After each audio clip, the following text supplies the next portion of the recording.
Bueno, buenas noches.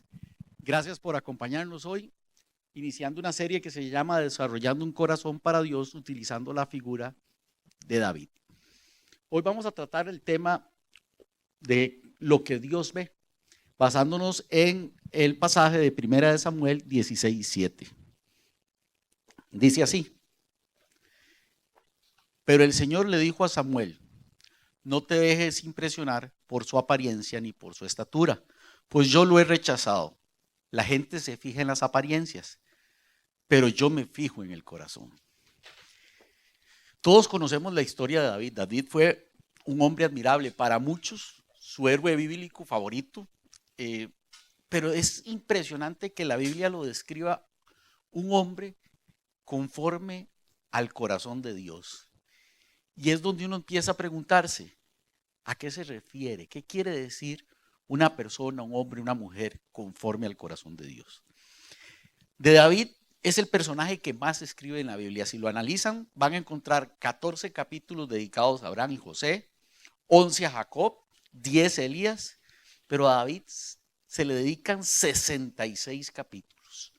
Es mencionado más de 600 veces en el Antiguo Testamento y otras 60 en el Nuevo Testamento.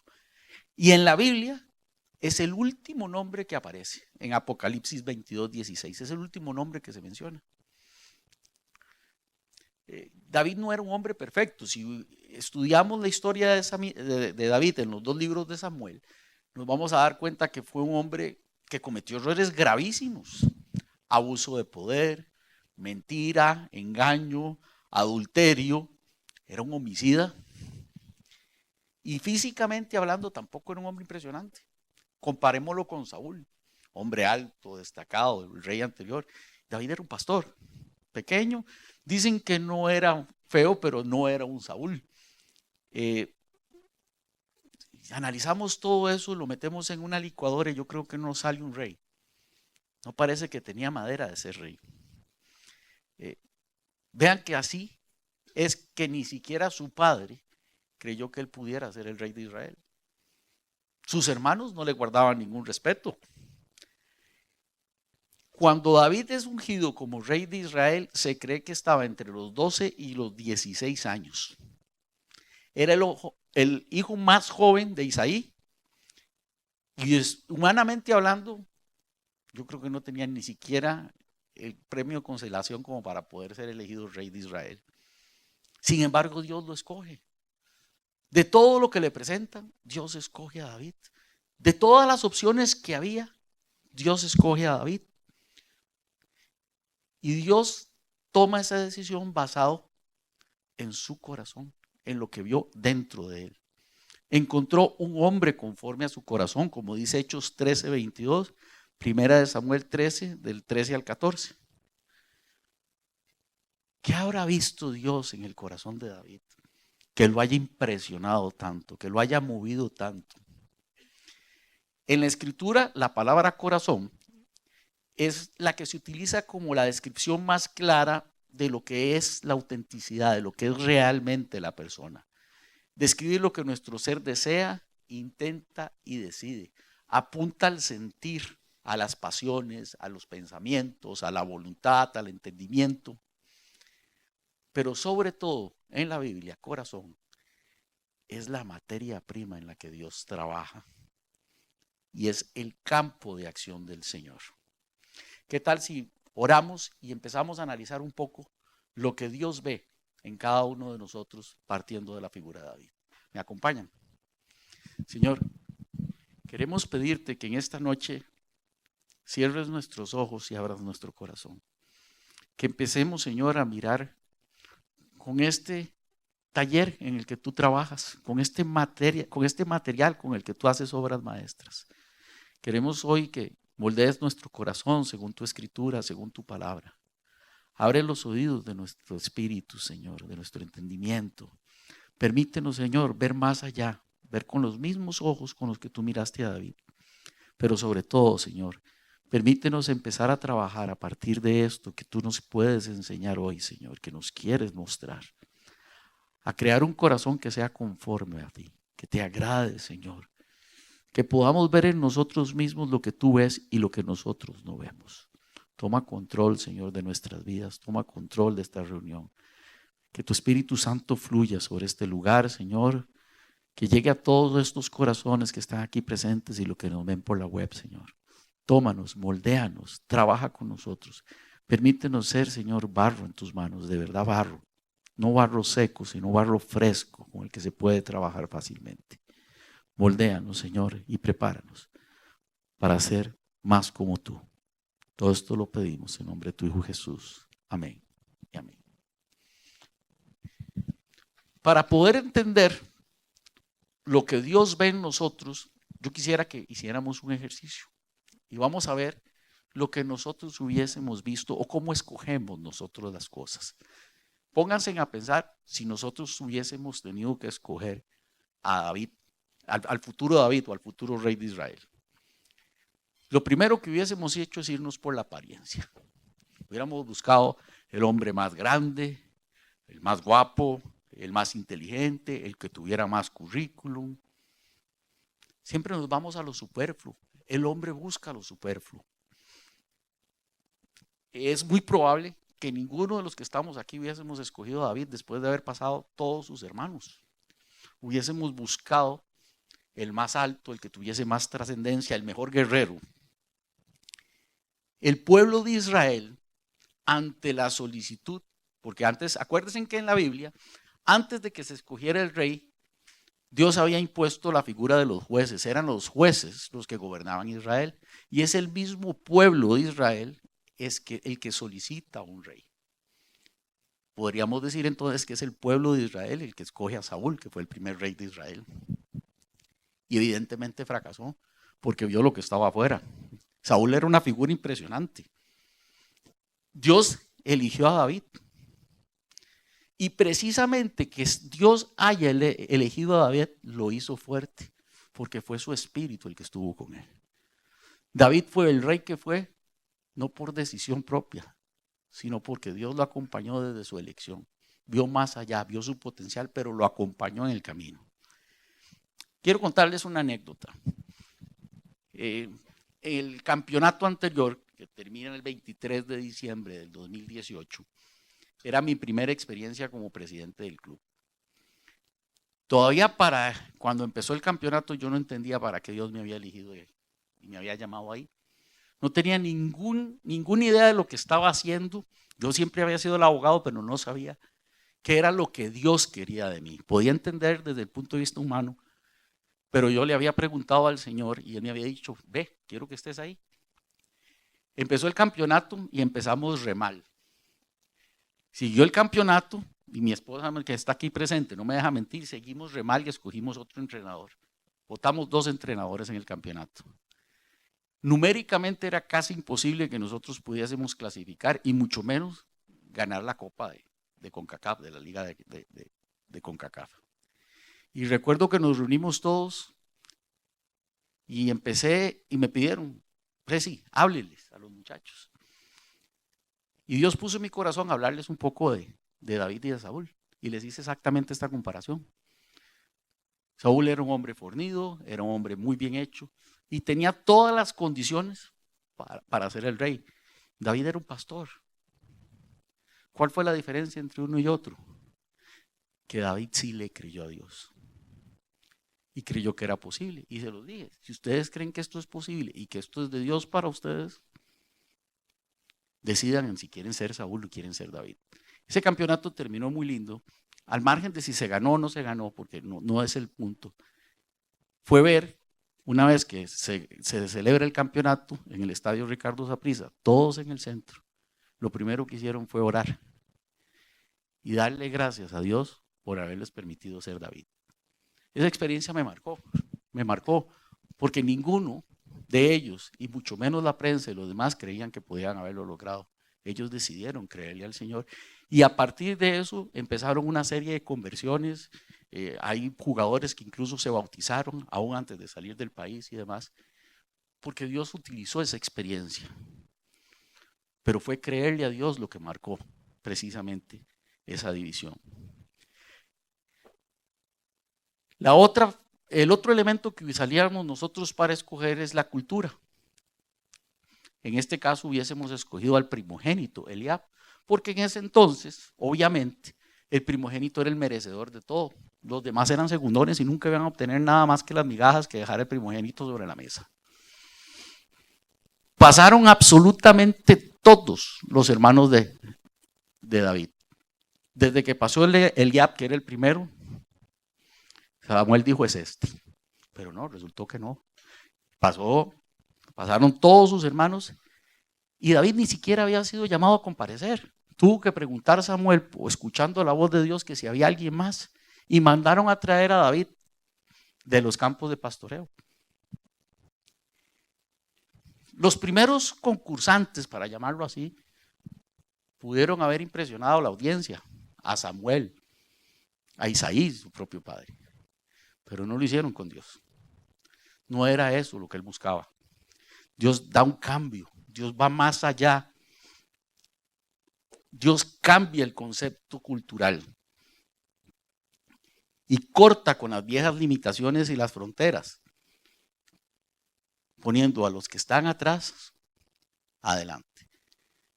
A veces nosotros estamos cuestionados por la cultura. Es que tiene que ser un hombre. No, es que tiene que ser una mujer. No, es que tiene que ser preparado en tal campo. Es que tiene que ser preparado en tal otro. Tiene que tener experiencia, tiene que tener edad. Esos son signos culturales. Para Dios nada de eso importa. No le importa si eres muy joven o si eres muy viejo, si eres muy flaco o eres muy gordo, si eres el primogénito o eres el menor. Lo que importa es lo que está acá y lo que se haya forjado acá. El tercer elemento con el que nosotros o el ser humano escoge es la ignorancia. Porque elegimos sin escuchar la voz de Dios. Según Isaí, padre de David, este no merecía ni siquiera ser invitado y desfilar para ver si podía ser el rey de Israel. Porque primero que nada era el menor. Y como era el menor, el trabajo que realizaba, que sea el de pastor, era el más bajo de todos, el de menos estima. Pero Samuel es sensible a la voz de Dios, se deja guiar por ese llamado cuando el Señor le dice, como dice 1 Samuel 16, 12, 13, el Señor le dijo a Samuel, este es, levántate y úngelo. Samuel tomó el cuerno de aceite y ungió al joven en presencia de sus hermanos. Entonces el Espíritu del Señor vino con poder sobre David y desde ese día estuvo con él. Impresionante aquí dos cosas. La primera es que lo unge delante de sus hermanos. Aquel que todos habían despreciado, Dios lo reivindica. Y segundo, es que el texto dice que en ese momento el Espíritu del Señor vino con él. Pero si continuamos en el texto, y les invito a que lo lean, se dan cuenta que el mismo texto dice que el Espíritu del Señor abandona a Saúl. El rey, la condición de rey, no es por sí mismo, es porque Dios la impone y la prepara. Que el Espíritu de Dios estuviese con David es el que lo hizo apto para ser el rey. A los ojos de Samuel, evidentemente David tampoco era el candidato, pero a los ojos de Dios sí lo era. Todo por su gracia, no porque seamos notables, no por méritos, sino porque Dios había trabajado y tenía mucho más que trabajar en David para que fuese el héroe bíblico que todos conocemos. Ahora les comentaba que David empieza siendo rey de Israel o es ungido, se cree que entre los 12 y los 16 años. Entre los 17 y los 18 mata a Goliat. Pero es hasta los 30 años que él llega a ser verdaderamente el rey de Israel. Imagínense en todo ese periodo que pudo haber pasado por la cabeza de David. No es que yo iba a ser el rey de David y aquí estoy escondido en las cuevas y me quieren matar. Y más aún, ¿cuántas veces no estuvo a punto de desanimarse?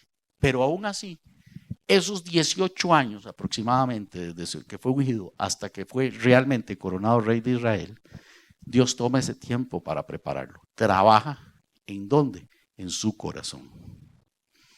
Ahora, todo esto no significa que Dios no tome en cuenta nuestros dones y talentos, por supuesto que sí. Pero es que esos dones y talentos no son por autonomacia, no es que salen de la noche a la mañana.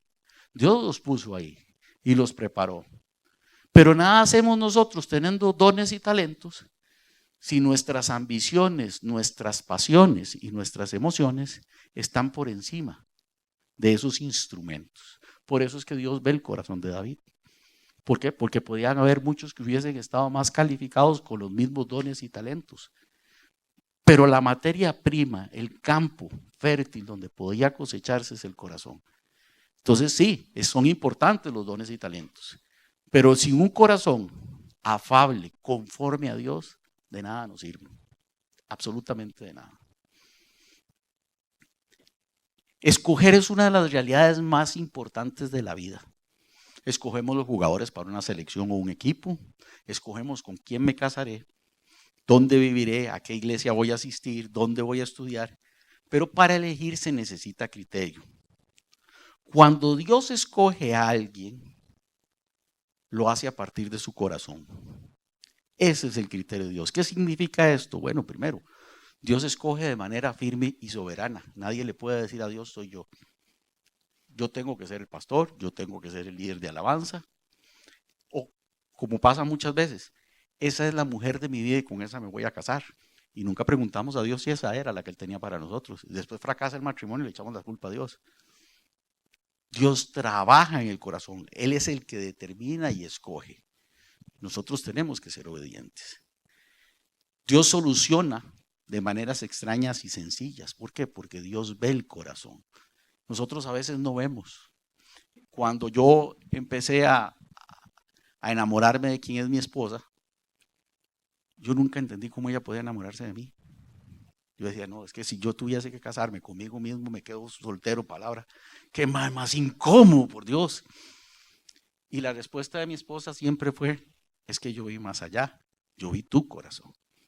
Y si hoy he desarrollado lo que soy ahora, en mucho se lo debo a todo lo que ella vio en mí, que yo nunca había visto. A veces tenemos un espejo al frente, pero el problema del espejo con el vidrio es que si vos ves por un vidrio, ves hacia allá, ves a los demás, ves el exterior. Con el espejo solo te ves a vos mismo. ¿Saben por qué? Porque el espejo tiene un tinte de plata. Y a veces la ambición, el poder, la fama, no nos permite ver más allá que de nosotros mismos. Dios además exalta de manera repentina y sorpresiva. ¿Qué iba a imaginarse David, que estaba allá en el fondo con toda esa hediondez de esa oveja, que ese día lo iban a llamar y iba a terminar siendo ungido como rey de Israel? ¿Qué iba a pensar David? Que después de ser perseguido, de dormir en cuevas, iba a ser el rey de Israel. ¿Qué iba a pensar David? Que con una piedra y una honda iba a matar al guerrero más temido de los filisteos.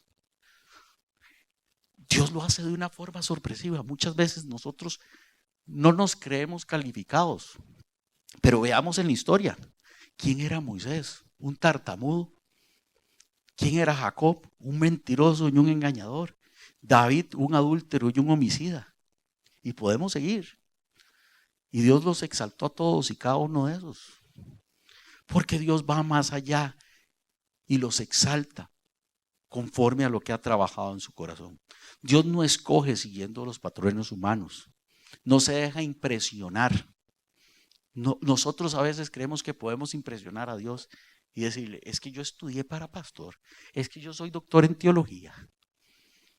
Pero a Dios eso no le importa. Qué bueno que nos preparemos para el llamado que nos corresponde. Pero quien llama y quien decide dónde y cuándo es Dios, no somos nosotros. Esa carta de presentación de que este es mi currículum y yo soy el mejor calificado para el puesto, con Dios no funciona. Porque podemos tener muchos títulos, podemos tener mucha preparación, pero si lo que hay aquí no es terreno fértil, de nada nos sirve. Les contaba ahora de todo el plazo o todos los años que David, desde que fue ungido, tuvo que esperar hasta llegar a ser verdaderamente el rey de Israel. Dios procesa los corazones. Como les decía al principio, ese es su campo fértil, ese es el lugar donde él trabaja. Veamos un poco durante esos 18 años la historia de David. ¿Dónde estuvo David? Primero que nada pasó por una soledad impresionante. Sus hermanos no lo querían.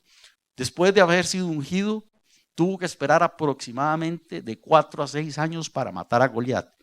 Cuando David llega al campo, a dejarle la comida a sus hijos, él siendo el ungido, él llega a dejarle a sus hijos, perdón, a sus hermanos, y él llega a dejar los alimentos, sus hermanos, donde lo oyen preguntando de que quién es Goliat y por qué hace lo que hace y qué fue lo que le prometió el rey Saúl, se enojan con él y lo menosprecian. Lo aíslan, él no era adicto. Durante todo ese tiempo mata a Goliat, el pueblo lo adora y Saúl lo odia, de forma tal que lo intenta matar y tiene que huir. Tiene que renegar de su mejor amigo, Jonatán, el hijo de Saúl, porque no podía verlo. Yo siento y creo que tuvo que haber vivido la soledad más absoluta. David tiene que haber sentido una soledad increíble, apartado de su familia, apartado de su esposa, de sus amigos, de sus compañeros, viviendo en cuevas. Y ahí, David, estando triste, destrozado, escribe los salmos más hermosos que están en el libro de los salmos. Prueba es, y se los dejo de tarea, el Salmo 88. Le clama, estando triste, le clama a Dios con lágrimas, con llanto, con súplica. En la soledad el Señor nos desinfla, nos quiebra los prejuicios, con delicadeza, pero también mata la soberbia, la arrogancia, la altivez, la prepotencia y prueba nuestra fe. Ahí pudo haber tirado la toalla David y decir, hasta aquí llegué, ya yo no creo absolutamente nada. Pero en la soledad, en esos momentos, es cuando David más se fortalece, más acrecenta su fe, más cree, pero también es cuando más extraña y más valora las cosas que a veces nosotros dejamos pasar y no consideramos importantes. Estando en la soledad, aprendió a valorar a sus amigos. Estando en la soledad, aprendió a valorar a su familia, a su pueblo, sus costumbres, su hábitat, su casa, sus ovejas. Nosotros creemos a veces que nos lo merecemos todo y que el Señor nos lo dio y que como el Señor nos lo dio, está obligado a seguir dándolo. Y no valoramos lo que tenemos. Y nos dejamos ir por las apariencias y por la ambición. Yo quiero, yo quiero, yo quiero.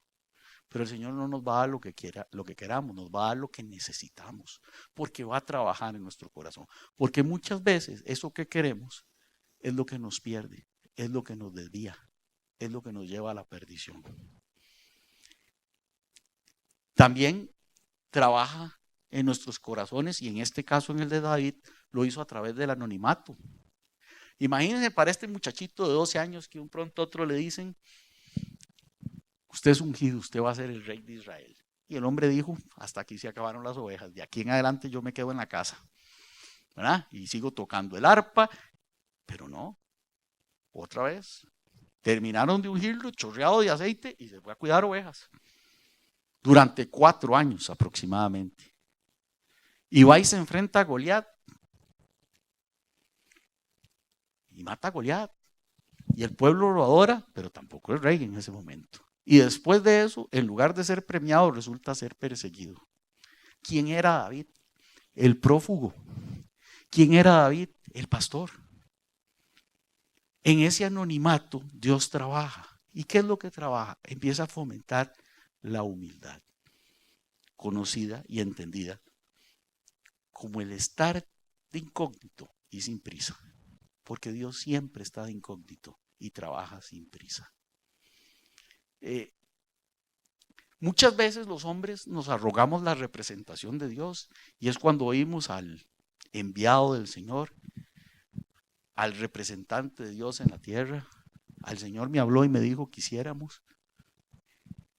Y es entonces cuando empezamos a decir, ¿dónde está el trabajo de incógnito de Dios?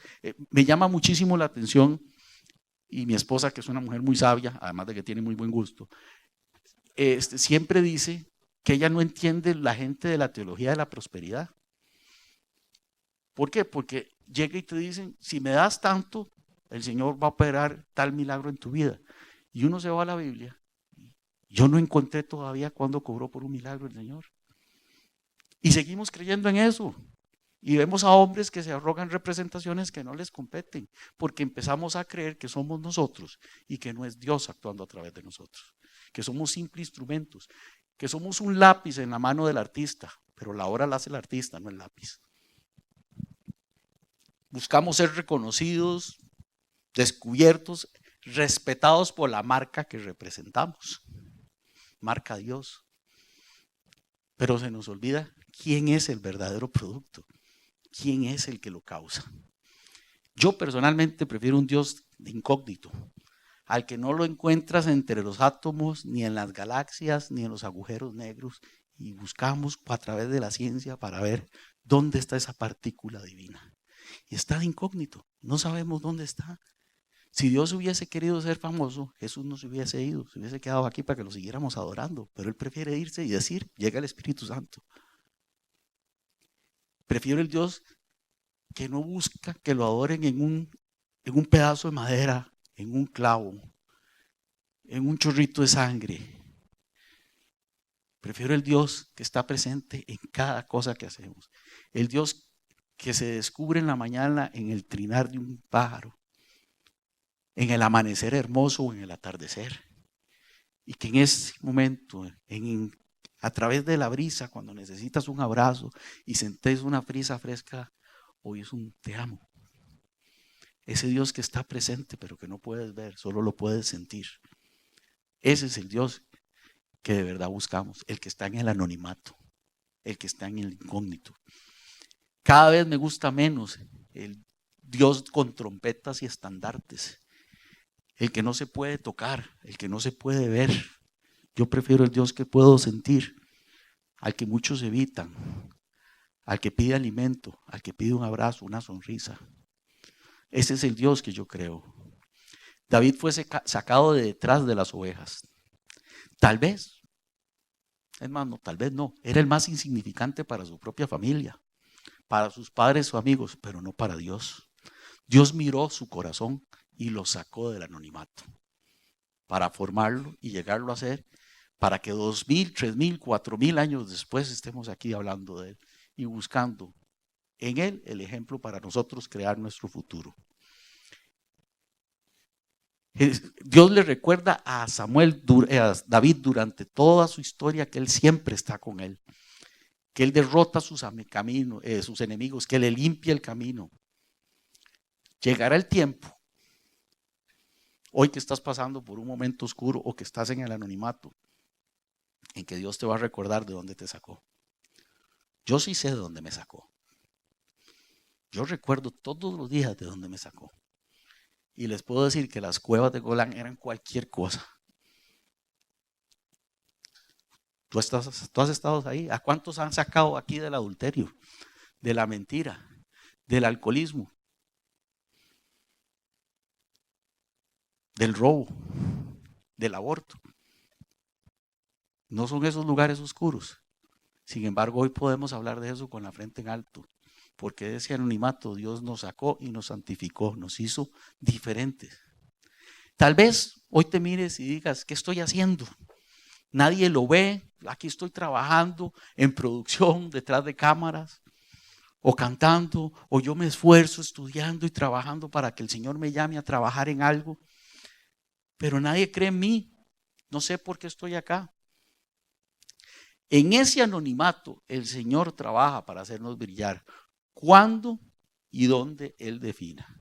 Cuando yo inicié en la escuela pastoral, yo me hacía esas preguntas sentado aquí, porque la primera sesión Ricardo nos dice, ustedes tienen que buscar para lo que son buenos y su ministerio tiene que enfocarse en eso.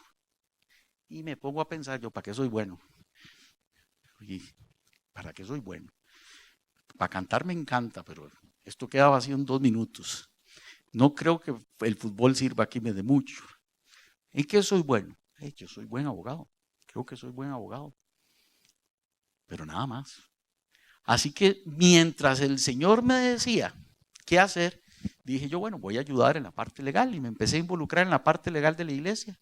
Y después empecé a ayudar a otras iglesias. Y después a la FABA. Hasta que me di cuenta que es ahí donde Dios me quería. Y me di cuenta que yo soy el pastor alemán. el que vela por la legalidad de todas las cosas, pero es que la iglesia también está necesitada de eso. Y resulta que donde yo creí que no servía, sentado ahí, y que no tenía nada que hacer, el Señor me llamó. Pero fue donde Él quería, no donde yo quería. Cuando Él quería, no cuando yo quería. Y ahora tenemos iglesias muy ordenadas y estamos trabajando en muchas cosas porque Dios quería empezar a trabajar en eso. Y sobre todo porque Dios nos estaba preparando a mí y a otros abogados, incluyendo a mi esposa, para momentos difíciles como estos, en que precisamente los temas legales están atacando a nuestras iglesias. Dios llama del anonimato. Hoy te vas a preguntar también, ¿qué estoy haciendo aquí? Dios está trabajando en los corazones. Chuck Swindoll en su libro David expresa que hay 3 cualidades que Dios vio en David y que lo hizo enamorarse de él. Humildad, la espiritualidad de David y su integridad. ¿Por qué? Dice Swindoll que todas esas cualidades le recordaban a su hijo Jesús.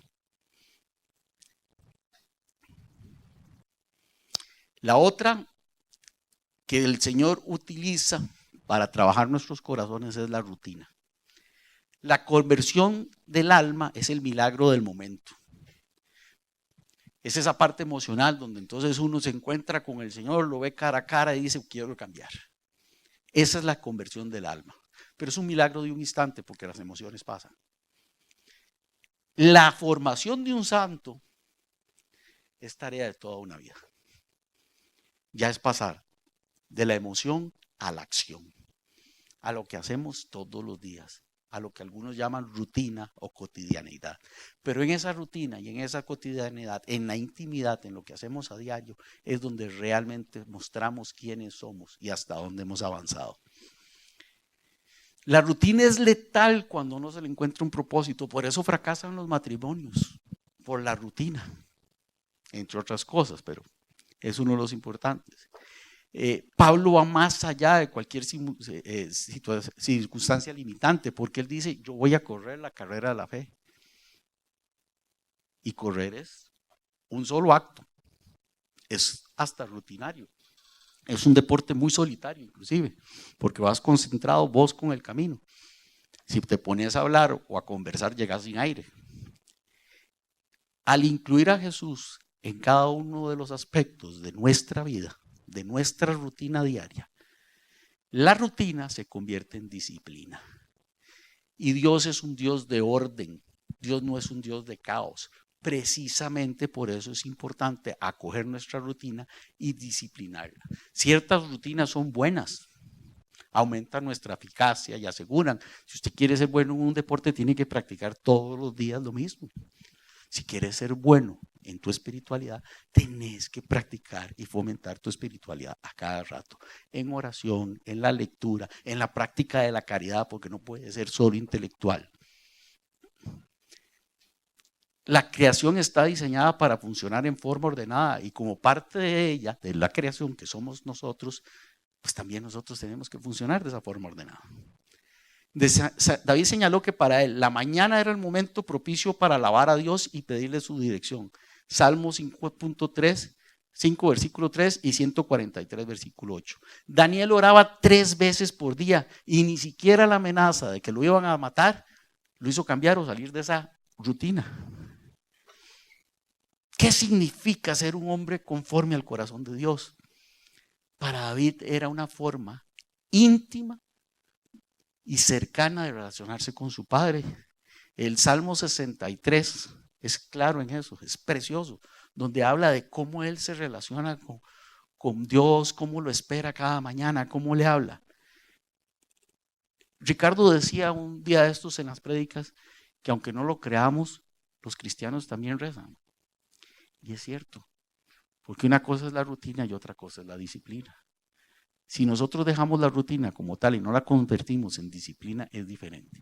Pero si nosotros nos acostumbramos a orar a Dios en todo momento, eso vuelve a ser disciplina. No es repetir oraciones memorizadas. Nuestra oración tiene que basarse en el deseo intenso de seguir creciendo de forma muy cercana a Dios, unida a Dios. Eso es disciplina.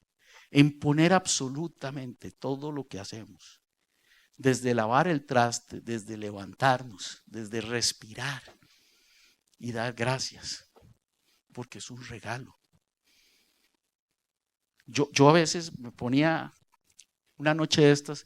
Nosotros somos amantes de los animales. Tenemos un perro que es la adoración de mi esposa y mía.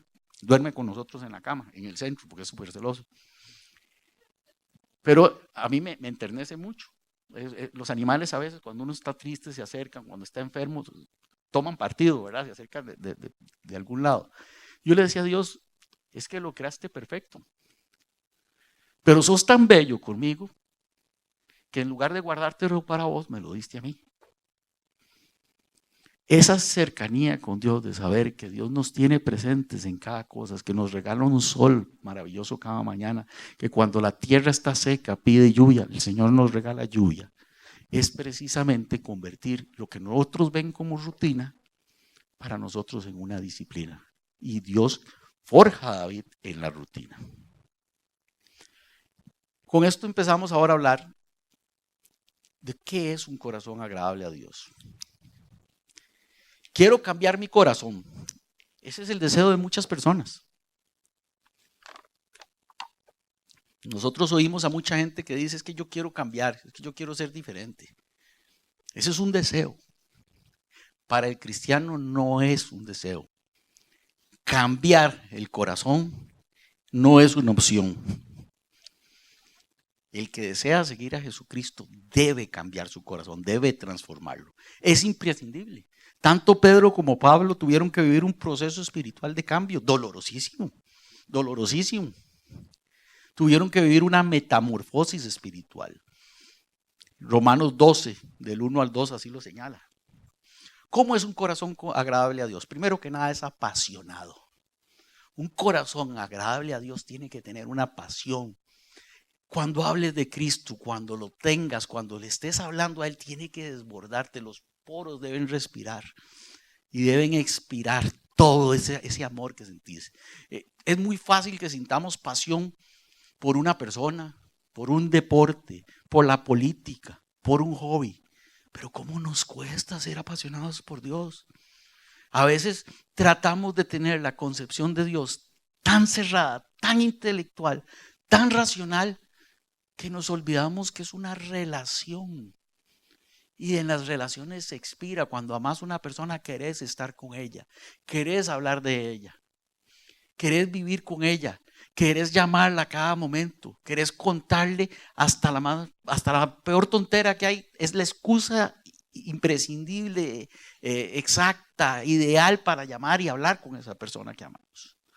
Estamos hablando de un corazón encendido por la bondad de Dios, saber que vivimos agradecidos por todo lo que nos da, que nada es por mérito, todo es por gracia. David no fue frío calculador, fue libre y generoso. Muchas personas tienen una relación mental con Dios, conocen las escrituras, la doctrina, son arduos defensores del evangelio, te predican y te leen de memoria, te recitan capítulos, versículos, libros enteros.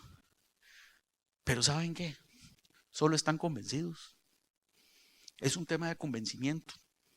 Yo lo creo.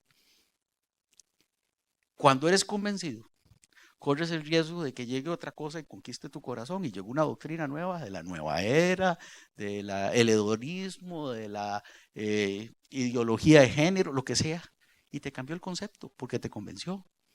No.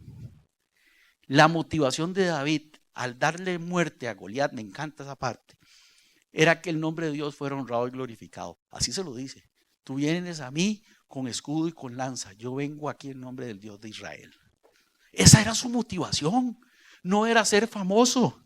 Ni siquiera era, de ahora con esto ya, entonces ahora sí voy a ser el rey. No, esa no era su motivación. Su motivación era el amor que sentía por Dios. ¿Qué enardeció a David? Que Goliat menospreciara a su Dios. Lo volvió iracundo. Se violentó. Él quería venganza por el amor que sentía, ese corazón que arde, que el nombre de Jehová, el nombre de Dios, el nombre de Yahvé, aquí se marca. y te mueve las entrañas y te hace sentir un no sé qué aquí adentro. Esas maripositas de cuando uno está enamorado o esa ira cuando te maltratan a alguien que amas. Él deseaba que todos reconocieran la soberanía universal del Dios de Israel y así hoy todos conocerán que el Dios de Israel vive. Eso fue lo que le dijo a Goliat. Porque caminaba con él, porque meditaba en su palabra. Y por eso el Señor le reveló tantas cosas que hoy están registradas en esos libros maravillosos que llamamos salmos. David era un adorador, un amigo, su relación con Jonatán, un dador apasionado. Me encanta esa parte en que David va a la batalla y en el camino la mitad de sus hombres se cansan y quedan a la orilla de un río. Se va con la otra mitad, vence, traen el botín y cuando viene, dice que se reparte entre todos por igual. Y sus hombres, los que fueron a la batalla, le dicen, ¿por qué les vamos a dar a ellos si no lucharon? Porque la batalla se dio por gracia, no por mérito. Igual que a nosotros nos dan la santidad y la salvación por gracia, no por mérito. Por todo lo que David escribió en sus salmos, yo creo que podemos asegurar que lo buscó más que nadie. Todos los días en la mañana le decía, busco tu rostro, Señor. No podemos asegurarlo porque solo Dios conoce el corazón, pero sí sabemos que la palabra dice que era un corazón conforme a Dios. Lo que sí es real es que de todos los autores en las escrituras, David es quien mejor expresa ese anhelo, ese amor por Dios. Lo buscó apasionadamente y las palabras de sus salmos lo expresan de manera tangible, se siente, ese sentimiento se transmite en letras. Veamos el Salmo 42, es muestra. A mí ese salmo me encanta, me encanta. Mi esperanza es que a través de esta serie Dios forje corazones apasionados en nosotros. Dice Boris Pasternak, que es un novelista ruso, no son las revoluciones ni las revueltas las que despejan el camino para el logro de nuevos y mejores días, sino el alma inspirada y ardiente de alguien. ¿Cómo forjas tú tu mejor día?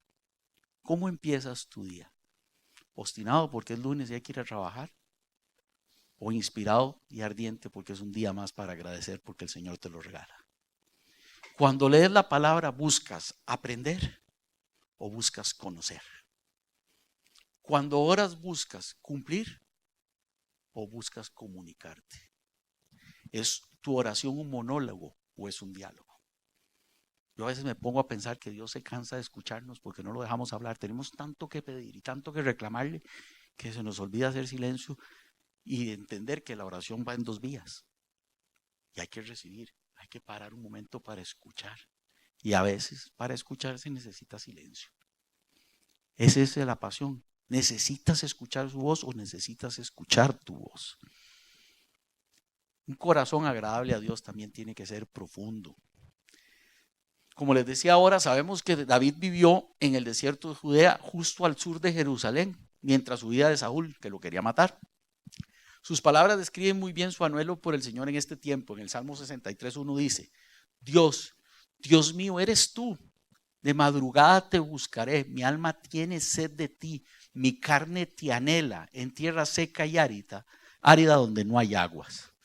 Dice 1 Samuel 23:29 que David encontró un escondite en En-Gadí. Es un lugar desierto, en el desierto rocoso, frente al mar muerto, donde había agua abundante para él y para todos sus hombres. Y me dicen, ¿en el desierto? Sí, en el desierto. Hoy por hoy, En-Gadí es una de las mayores atracciones turísticas de Israel. Sus manantiales de agua, riachuelos y cascadas adornan un paisaje paradisiaco. El agua de la palabra de Dios y su presencia, su refrescante presencia siempre está a nuestra disposición, pero a veces preferimos tener sed. Tenemos que a veces experimentar una sed enorme antes de que lleguemos a buscar esa agua que está al frente nuestro, que no está muy lejana, en medio de nuestro desierto, en medio de nuestras turbulencias, de nuestros problemas. Esa agua está ahí y podemos vivir en medio del desierto sin tener sed ni necesidad. Hay mucha gente que ni siquiera sabe dónde ir para saciar su sed. Nosotros a veces lo sabemos y no la saciamos, preferimos mantenernos con sed, seguir sedientos. Es una extraña combinación a veces de esa pasión y esa inacción, esa omisión, esa quietud. Queremos pero no buscamos. El Salmo 1 nos habla del árbol de raíces profundas. Meditemos en esa. Raíces profundas. Entre más profundicemos en la palabra de Dios, en su presencia, mayor cantidad de agua tendremos para saciar nuestra sed. El corazón de David fue forjado en los años en los cuales estuvo solo con Dios, en ese periodo que les digo de 18 años, donde no había nadie más que mi relación, él y yo. Pasó mucho tiempo esperando, después de ungido, de vuelta al rebaño, repartidor de quesos. 20 años esperó David para ser rey. Y en esos 20 años se dedicó a profundizar su relación con Dios. ¿A qué se debe que la Biblia en general narre tantas experiencias en el desierto? Porque es ahí donde Dios entrena a David para ser rey. En el Salmo 63:1, que lo acabamos de leer, lo dicen: tiene sed mientras se encontraba en el desierto de Judá. La maldición de nuestro tiempo es la superficialidad, dice Foster. Nos abocamos tanto por tener un ministerio, por tener un lugar donde nos vean, que se nos olvida que más importante que tener un ministerio es que mi vida sea un ministerio. Nos abocamos a trabajar en nuestra reputación y se nos olvida nuestra conciencia. ¿Saben cuál es la diferencia? La reputación es lo que la gente piensa de nosotros. La conciencia es lo que de veras somos. Tenemos que trabajar en la conciencia, no en la reputación. Porque Dios no va a basarse en nuestra reputación, se basa en nuestra conciencia. Solo la paz que buscamos y la presencia con Dios se da en la quietud. David le buscaba en el santuario. Así como te he mirado en el santuario, dice el Salmo 63. Una cosa he demandado a Jehová, esta buscaré: que esté yo en la casa de Jehová todos los días de mi vida, para contemplar la hermosura de Jehová y para inquirir en su templo. Porque él me esconderá en su tabernáculo en el día del mal, me ocultará en lo reservado de su casa, para no decir morada, sobre una roca me pondrá en lo alto. El deseo de David no solo era encontrarse con Dios de vez en cuando, 2 veces al día, o en la mañana y en la noche. No, era habitar con Él. ¿Qué es habitar con Él? Es vivir, es compartir experiencias, es forjar sueños, es compartir aventuras, es crear nuevas historias, es escribirlas. Una relación como la que anhelaba David comienza con Dios, porque es el propio Dios el que nos dice: buscad mi rostro.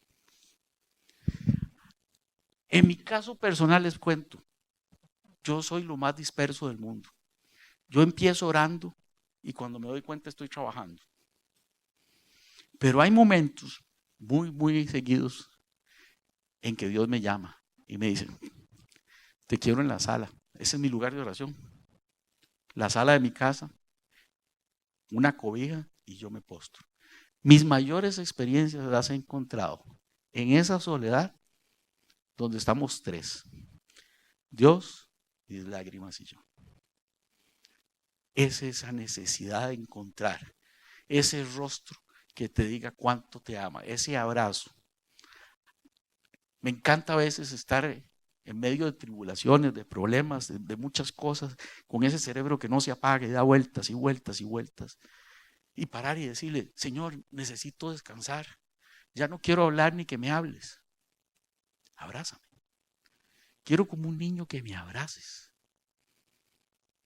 Porque es necesario encontrar intimidad con Dios, buscar a Dios, sentir a Dios. No es un recitar, no es un tema cognitivo, es un tema emocional, es sentir, es vivir. Es que seamos uno con Él. El capítulo más triste de la vida de David fue cuando, estando ya en la cima, después de 20 años de espera, después de las peores batallas, de haber recuperado el arca, ya dijo, ya no tengo tiempo para estar a solas con el Señor. Y fue cuando pecó y cayó. Ese momento en el que creyó que ya no necesitaba de esa relación fue cuando su acabose, su declive empezó. Ahora que estuvimos con el caso de Gusi, en el primer juicio que ganamos en el tema de la absolutoria, pero nos condenaron en lo económico a la iglesia, para mí fue desastroso, fue muy duro, fue un golpe muy duro, muy, muy, muy duro. Me había preparado como nunca, llevaba la teoría, la doctrina, la jurisprudencia aquí, las leyes de memoria. De feria mi esposa no estaba en el país y me meten ese riendazo, ¿verdad? Cuando llega esa sentencia. No son culpables, pero tienen que pagar. Me sentí defraudado, me costó semanas, y ahí está mi esposa, que no me deja mentir, levantarme de ese golpe. Decidimos apelar, me volví a preparar en oración, en lo intelectual, y llegó el día de la audiencia. Pero esta vez, en una de esas conversaciones de sala que tuve con el Señor, me di cuenta que mi fracaso fue creer que yo podía librar la batalla y que era un tema intelectual. Y fue cuando entonces decidimos librar una batalla espiritual, 5 días antes de la audiencia. Ayunando, orando, pedimos batalla espiritual. Y me basé mucho precisamente en ese capítulo de Primera de Samuel, cuando se enfrenta a Goliat, y él le dice, hoy el Señor te entregará en mis manos, le decía Goliat. Entonces yo le pedí al Señor en la batalla, entrégame a tus enemigos en tus manos. Y fue impresionante. No fue labor de abogados, fue la mano de Dios. Una sentencia de 45 páginas, 24 días después, anulando absolutamente, diciéndonos que nosotros teníamos razón. ¿Pero por qué? Porque en la primera ocasión había sacado a Dios de la ecuación, no le había pedido. En esta, el resultado de la ecuación se antepuso a la sumatoria. Era Dios primero. Era Él el que tenía que librar la batalla, no nosotros. No era un tema de abogados, éramos instrumentos, no éramos el producto, no éramos la consecuencia. Y fue así como se logró. Es exactamente esa profundidad a la que yo me refiero. Es precisamente esa necesidad de que sea Dios el que esté en eterna comunicación, el que sea parte de tu vida, de tu hacer diario. Y el otro tema o el otro punto que busca el Dios en un corazón conforme a Él es que sea un corazón amoroso. David tuvo un corazón amoroso, amó a su familia, aunque fue objeto de su menosprecio y rechazo. Amó al pueblo de Israel, aunque lo persiguió. Por amor al pueblo de Dios, David expuso su vida contra Goliat. Amó a Saúl, lo tuvo para matar. Y por amor a Dios y temor a Él no lo hizo, porque dijo que yo me libre de tocar al ungido de Dios. Amó hasta el final, pero sobre todo puso su amor a Dios ante todas las cosas. David los pastoreó con un corazón sincero. Amó a Mefiboset, olvidado, discapacitado y con una autoestima destruida. Amó a Absalón, su hijo rebelde que trató de destruirlo y destronarlo. En el Salmo 116, en el versículo 1, para mí presenta la frase más linda de todos los salmos, porque él le dice, amo a Dios. Empieza diciendo eso, amo a Dios. Yo creo que esa es la forma más sincera de decirle. Eso demostraba quién era David.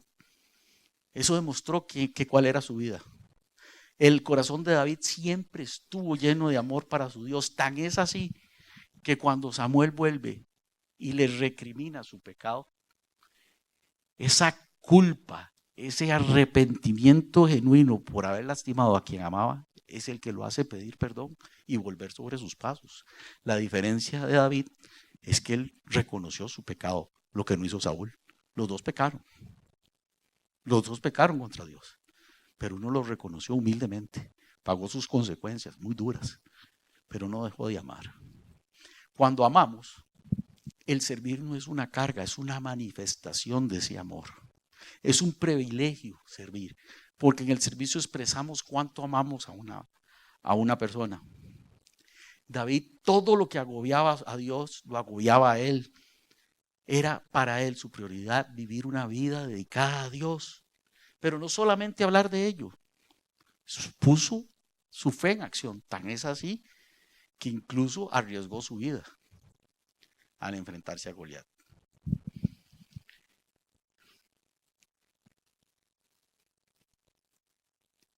Entregarse y amar por gratitud es la muestra más clara de un amor conforme, de un corazón conforme a Dios. Al que mucho se le perdona, mucho ama. Yo creo que aquí todos, si tuviésemos que decir si algo se nos ha perdonado, no quedaría una sola persona que no levantara la mano. ¿Dónde está la reciprocidad de ese perdón?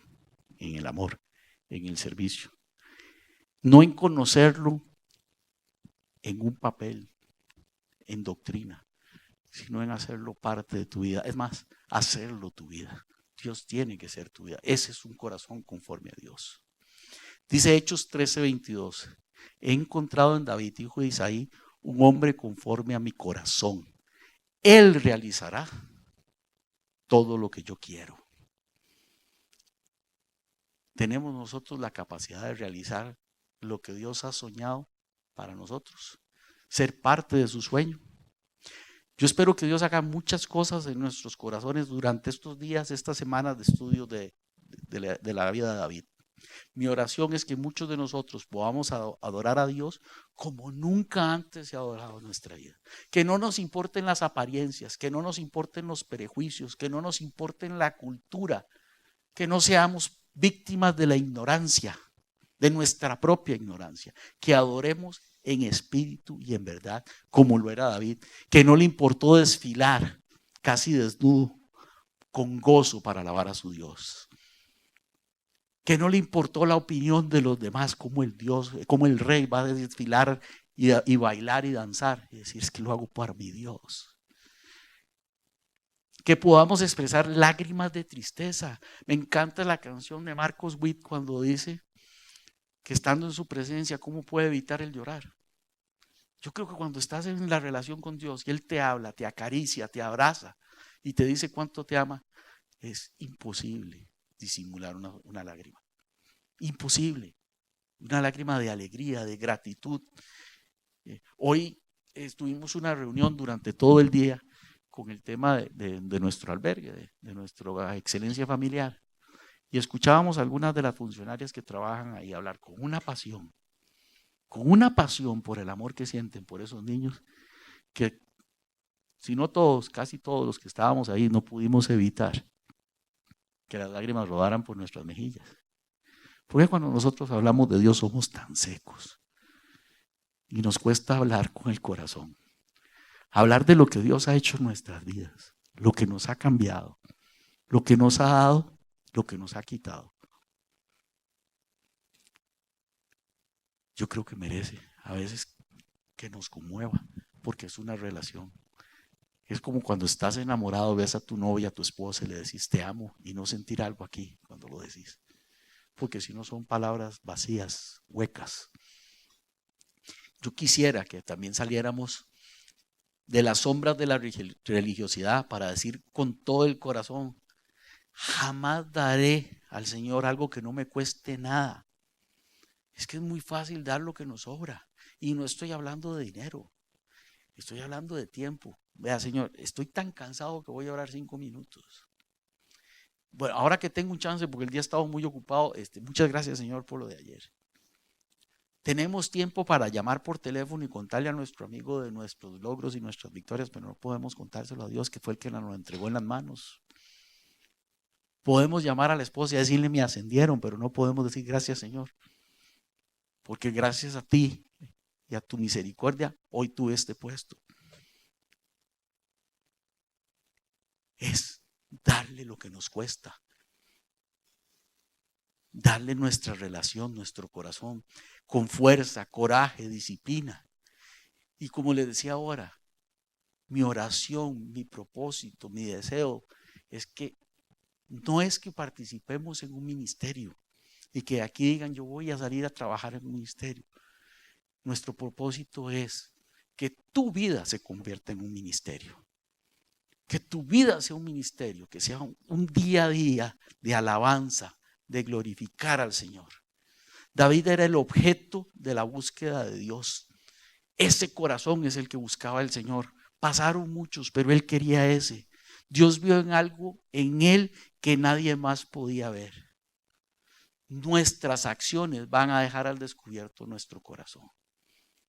Que Dios de veras nos permita durante estos días crear un corazón conforme a Dios, pero también que nos permita que veamos en este corazón lo que Dios ve y nosotros negamos, lo que Dios quiere y lo que nosotros escondemos, lo que Dios creó y lo que nosotros disfrazamos.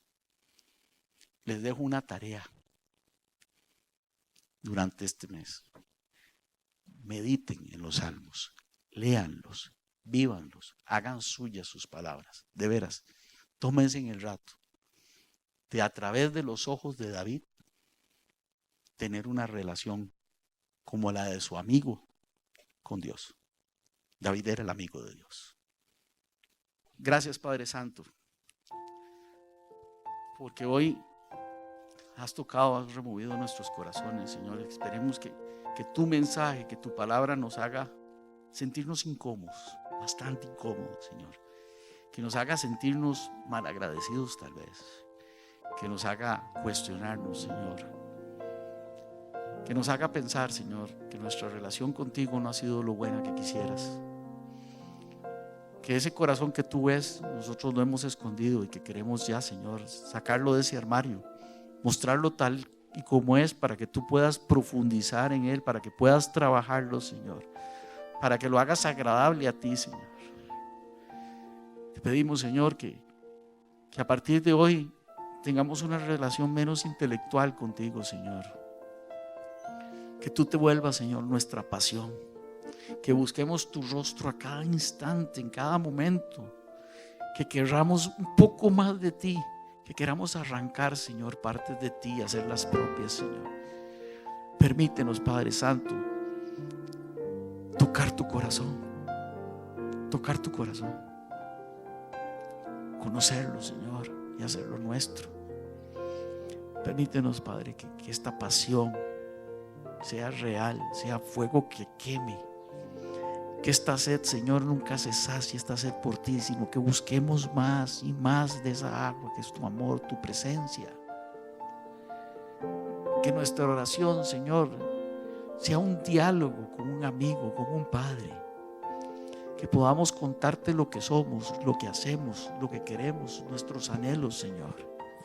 Pero también permítenos, Señor, que ese corazón sea un corazón dispuesto a servirte, a cumplir tus sueños, a crear reinos, Señor, a crear una necesidad en aquellos que nos ven de buscar lo que hemos encontrado en ti. Que en medio de los desiertos nosotros tengamos un corazón que sea un oasis, donde siempre hay agua, donde es un paraíso, donde la gente quiere venir a refugiarse. Permítenos, Señor, ser más como tú. Permítenos creer más. Permítenos vivir más, Señor. Llévanos con bien a casa. Llévanos con una misión, Señor. Vigila nuestra entrada y nuestra salida, Señor. Y sobre todo, ayúdanos a guardar nuestro corazón para ti. Ayúdanos, Señor, a guardar nuestro corazón para nuestra familia. Ayúdanos, Señor, a guardar nuestro corazón para tu reino. Todo esto lo pedimos en nombre tuyo, Jesús. Amén.